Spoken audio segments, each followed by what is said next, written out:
Hola amigos, bienvenidos a DC Comics. Aquí les traigo Justice League Unlimited número 19, con guión de Mark Waid y arte de Dan Mora. Aquí está la lista de reproducción. Espero que les guste. La historia comienza en Ciudad Gótica. Jim Gordon, quien ya no es más el comisionado de la ciudad, sostiene un ejemplar enrollado del periódico Gotham Gazette y le pregunta a Batman si han perdido la cabeza. El titular del periódico, que muestra a Batman, John Stewart, King Shark y la nueva Bat Queen, destaca la gran noticia del día. La Liga de la Justicia ha decretado una amnistía para los villanos. Gordon le reclama a Batman cómo pudo permitir que ocurriera algo así, y agrega que el comisionado Savage debe estar celebrando la noticia con alegría.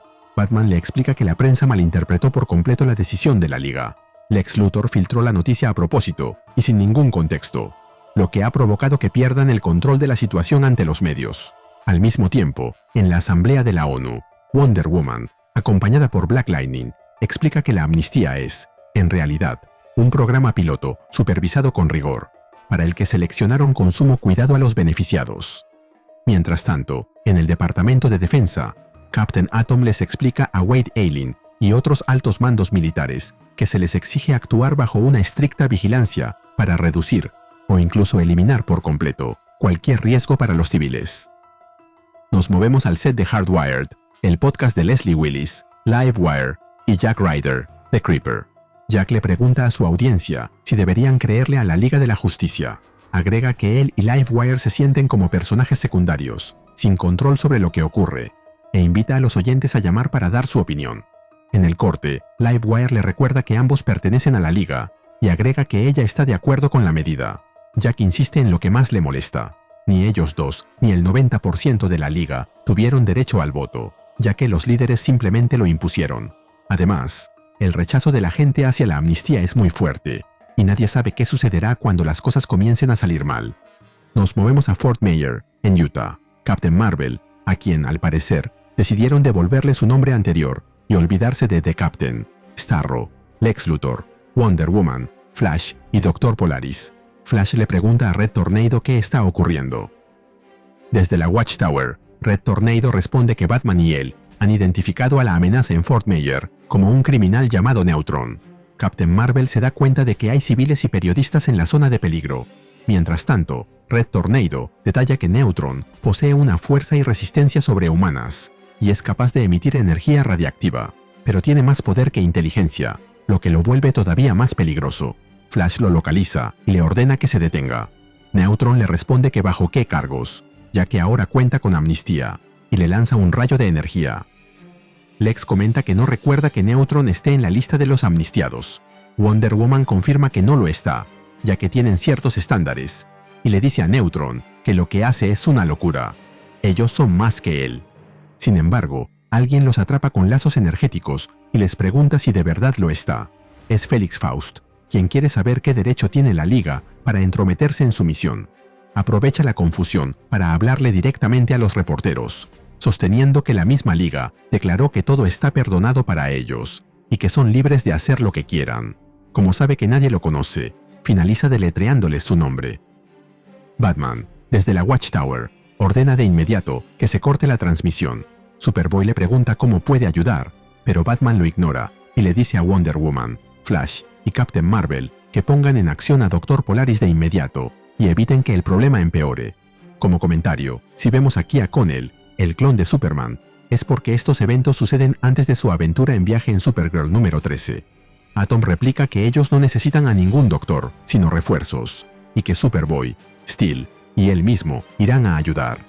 Sin embargo, Batman lo detiene explicándole que la situación ya está bajo control, y que, dado que la prensa no sabe qué pensar, enviar más héroes solo aumentará la confusión. Mientras se retiran, Steel exclama que le parece una decisión extraña, pero Atom responde que esa es la decisión de Batman, y que otorgar la amnistía fue, seguramente, una de esas epifanías surgidas tras el torneo Omega. Superboy opina que todo este asunto de la amnistía es una locura, y pregunta si Mr. Terrific, el más inteligente del grupo, está de acuerdo con la medida. Steel le contesta que según parece, él está fuera del planeta. Con Guy Gardner, Hawkgirl y Metamorfo, por lo que quizá no sea tan inteligente como parece, pues, ¿quién querría hacer un viaje junto a Guy Gardner? Nos movemos al espacio. Dentro de la nave, Hawkgirl le pide a Guy que deje de jugar con el banco de energía. Guy replica que solo lo estaba observando. Ella pregunta qué tiene el objeto de especial, ya que nunca oyó hablar de él. Mr. Terrific responde que es de esperar, ya que solamente convocaron a los miembros de la Liga con superpoderes naturales para su creación. El aparato se diseñó como respuesta a lo que sufrieron cuando Amanda Waller los dejó sin poderes durante el evento Absolute Power. Añade que contiene decenas de núcleos de energía, con pequeñas partes de los poderes de cada héroe, para devolverle sus capacidades si hace falta, por lo que es el sistema de respaldo definitivo. Metamorfo admite que el plan es bueno, pero que era muy peligroso dejarlo en la Watchtower, con exvillanos merodeando, recordando lo que Cheetah y Cheshire hicieron hace poco. Como comentario, esto se vio en Cheetah y Cheshire Rob the Justice League. Metamorfo concluye que Guy cree que el banco de energía estará más seguro en Oa, custodiado por todo el cuerpo de linternas. De pronto, la nave se sacude con violencia, y la esfera sale despedida hacia el exterior. Mr. Terrific informa que otra nave ha realizado un salto en el hiperespacio. Guy descarta que se trate de un ataque deliberado, pues nota que la nave ya venía dañada por un combate previo. Sugiere que irá tras la esfera, pero Mr. Terrific le ordena que mejor se ocupe de salvar vidas. Ellos se encargarán de la esfera. Guy le responde que él no aceptará órdenes en su propia misión, pero Mr. Terrific insiste. Detecta la esfera y ordena seguirla, pero Hawkgirl le responde que la nave está muy dañada y los motores no tienen más potencia. Por su parte, Guy sujeta la nave e informa que la tiene controlada. Por lo tanto, irá a recuperar el banco de energía, pero antes de terminar de hablar, la esfera cae en el planeta que tienen debajo con la fuerza de un meteorito. Esto deja a Guy asombrado. Dentro de la nave, los tripulantes intentan comprender por qué se detuvieron. El capitán consulta qué ocurre, y su compañero le informa que un Green Lantern los ha detenido justo sobre un planeta que no está registrado en sus mapas. Mirando por la ventana, agrega que los sensores muestran una especie nativa muy primitiva en el lugar, y sugiere conseguir una imagen de la superficie, pero se interrumpe. El planeta desconocido está habitado por monstruos parecidos a dinosaurios, que corren en estampida, descontrolados, ya que parece que han obtenido los poderes de los superhéroes de la Liga de la Justicia. Volvemos a Fort Meyer, en Utah. Una unidad militar despliega soldados para atacar a Neutron, pero no logran detenerlo. Él les sugiere que se retiren. No pueden contra su poder, y solo saldrán dañados de allí. Lex, inmovilizado por la magia de Faust, reflexiona que algún día tendrá que aprender cómo funciona la magia. Le pregunta a Starro si Faust, un villano de poca monta, es capaz de frenar a un conquistador alienígena usando esos trucos baratos. Starro responde que no tiene de qué preocuparse, ya que tiene todo bajo control. Mientras dice eso, se corta una de las puntas, y hace que todo su interior, ojo incluido, salga de su carcasa por el agujero, para luego regenerarse al otro lado. Un poder muy alucinante, pero que, obviamente, no me gustaría tener. Completamente reconstituido, salta directamente hacia el rostro de Faust, ordenándole que se rinda ante él. Wonder Woman le pregunta a Captain Marvel si sabía que Starro podía hacer eso. Él le responde que no, y agrega que le parece algo asqueroso. Luego, le pregunta a Batman si sabe qué busca Neutron y por qué está ahí. Batman le responde que está en busca de isótopos nucleares muy valiosos para potencias extranjeras, ya que es uno de los pocos capaces de manipularlos sin peligro de contaminarse. Añade que Faust, probablemente, se encargaría de transportarlos. Wonder Woman se dirige a Neutron, informándole que su cómplice ya fue atrapado. Captain Marvel se une por el otro flanco y le dice que no se llevará los contenedores. Ambos lo golpean al mismo tiempo, mientras Luthor, Flash y Dr. Polaris observan desde el suelo. Flash recuerda que deben sacar a la prensa de ahí, pero Lex responde que él se encargará de los periodistas. Batman le recuerda que él no está a cargo de la misión, pero Lex le responde que sabe muy bien cómo tratar con la prensa. Sugiere que Batman sigue enojado porque reveló lo de la amnistía, pero que fue el mismo Batman quien le pidió que se encargara del control de daños. Batman se opone, pero Lex lo ignora. Luego se dirige a los periodistas, refiriéndose a ellos como miembros del noble, aunque a veces molesto, cuarto poder, con la intención de aclarar las cosas. Supongo que no le gustaron las camisetas y gorras que llevan puestas Dan Mora y el otro periodista.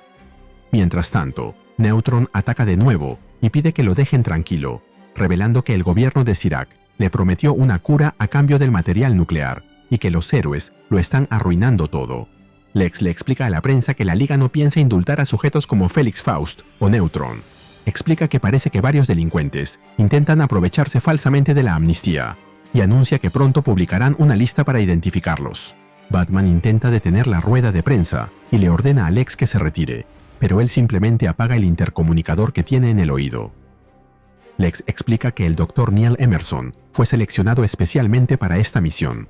Aunque muchos lo conozcan como el villano Dr. Polaris, es un buen hombre decidido a aprovechar esta oportunidad para redimirse ante el público. Detalla que Emerson sufre de trastorno de identidad disociativa y que, cuando sus energías magnéticas se acumulan en exceso, provocan que su personalidad cambie hacia el lado oscuro. Sin embargo, señala que esa misma condición resulta muy útil, ya que sus campos magnéticos contienen la radiación como pocas cosas pueden hacerlo, e incluso pueden neutralizarla por completo, si es necesario. Mientras hace su explicación, vemos imágenes de Dr. Polaris sometiendo a Neutron. Lex agrega que la amnistía da resultado y que la Liga nunca busca poner en peligro a los ciudadanos, sino reformar a quienes pueden ayudar a que el mundo sea más seguro. Todos los periodistas entonces se acercan a Dr. Polaris, héroe de la jornada al derrotar a Neutron, y le formulan decenas de preguntas. Él responde que le agradece a la Liga por comprender su trastorno y mostrar empatía. Comenta que los superhumanos han pasado demasiado tiempo peleando entre ellos sin resolver nada, y que esto podría ser el inicio para recuperar un mundo que Darkseid destruyó hace unas semanas. Mientras los miembros de la Liga lo oyen, y Lex se regocija con lo que ve, concluye que es momento de apoyar una causa más grande y servir a un poder mayor. Si aprecias lo que hacemos en Irse Comics, regálame un me gusta, suscríbete y activa la campanita. Gracias. Saludos a Robert Kendo 314. En la Watchtower, Red Tornado comenta que Luthor consiguió calmar las aguas por el momento, pero Batman replica que todavía hay muchos gobiernos y organizaciones que exigen explicaciones. Agrega que cree que lo mejor es que se mantenga alejado de Lex para evitar golpearlo hasta la muerte, y que no es fácil ganarse la confianza de la gente sobre lo que ellos intentan hacer. Por su parte, Superboy, Steel y Airwave miran en una pantalla las declaraciones de Dr. Polaris. Tienen dudas sobre la amnistía, unos más que otros. Steel pregunta si no cree que los malos puedan reformarse, y Superboy responde que lo que cree es que perdonar a una estrella de mar conquistadora que se pega a las caras es un gran error. En eso, Airwave pregunta dónde. Superboy le responde que en todas partes. Airwave le contesta que él no dijo eso. De pronto, percibe algo, alguna clase de onda electromagnética que invade su cuerpo. Superboy y Steel no pueden captarla, pero le preguntan si siente algo. Airwave responde que eso nunca le había ocurrido. Su cuerpo, entonces, empieza a desintegrarse, mientras él continúa preguntando ¿dónde? Airwave pide ayuda con desesperación. Los demás intentan ayudar, pero no entienden qué ocurre. Mientras todo se derrumba, otros miembros de la Liga, como Donna Troy y Atom, llegan a la sala preguntando qué ocurre, pero Superboy les explica que no lo saben. El cuerpo de Airwave comienza a transformarse en algo distinto, mientras continúa preguntando, una y otra vez. ¿Dónde? ¿Dónde? ¿Dónde está mi madre? Ahí entendemos lo que le ha pasado a Airwave, a quien DC parece haber agarrado de punto. Brainiac Queen ha tomado el control de su cuerpo. Como comentario, la madre de Brainiac Queen es Amanda Waller, la responsable de Absolute Power, a quien vimos por última vez en Secret Six, aunque, obviamente, no de manera literal. Finalmente, mientras Donna Troy y los otros miembros de la Liga la observan, maldiciendo su regreso, se nos cuenta que en el próximo número veremos el terrorífico regreso de Brainiac Queen. Hola de nuevo, amigos. Aquí les comparto mi opinión del número. Este número tiene cosas muy buenas, pero también va tan rápido que a veces parece que abre 3 problemas antes de terminar de explicar el primero. Lo de la amnistía para villanos sigue siendo lo más interesante, porque la idea no es mala sobre el papel. Si alguien como Dr. Polaris puede detener a Neutron y evitar una tragedia, entonces sí, hay casos donde una segunda oportunidad puede servir. El problema es que todo arranca mal desde que Lex filtra la noticia sin contexto y convierte una medida delicada en un incendio público. Y Lex aquí funciona demasiado bien, aunque también cansa un poco. Es divertido verlo manejar a la prensa mejor que Batman, apagar el comunicador y vender la historia como si ya tuviera todo preparado. Pero también me quedé pensando, ¿de verdad otra vez van a confiar en Lex y luego sorprenderse cuando hace cosas de Lex? Batman y Wonder Woman no quedan muy bien parados al dejarle tanto espacio, aunque esa tensión le da bastante sabor al número. Faust y Neutron no imponen tanto como grandes amenazas, pero sirven para mostrar lo frágil que es todo esto. Basta con que alguien diga «amnistía» frente a una cámara para que el plan se empiece a romper. Lo que sí se siente es que hay demasiadas tramas encima. El viaje de Guy, Mr. Terrific, Hawker y Metamorfo con el banco de energía tiene una idea muy loca, sobre todo cuando termine en ese planeta lleno de criaturas con poderes de la Liga, a quienes seguro veremos pronto como la Liga Dinosauria de la Justicia, pero también corta bastante el ritmo de lo que pasa en la Tierra. Eso sí, Dan Mora, y no estoy hablando de su trabajo como camarógrafo, ayuda muchísimo a que todo se vea con energía, incluso cuando la historia está saturada. Connor se ve genial, y lo de Airwave ya da entre risa y pena, porque parece que siempre le toca recibir el golpe más feo. Lo agarran como a piñata de Keiko, mejor se hubiera quedado perdido en el tiempo. Lo de Brainiac Queen me deja dividido. Como última página funciona, porque engancha y cambia el tono, pero si uno esperaba que ella fuera el centro del número, queda más como promesa para después. Ahora la duda es si la Liga podrá controlarla al mismo tiempo que el potencial desastre de la amnistía, o si mientras discutían con Lex frente a las cámaras, el verdadero problema ya se les metió en casa. A propósito de todos los villanos, ¿quién te gustaría que se quede como héroe de manera permanente? Y así llegamos al final de este video. ¿Qué te pareció este número? Dímelo en los comentarios y mandaré saludos en el siguiente video de Ariose Comics. Nos vemos allí.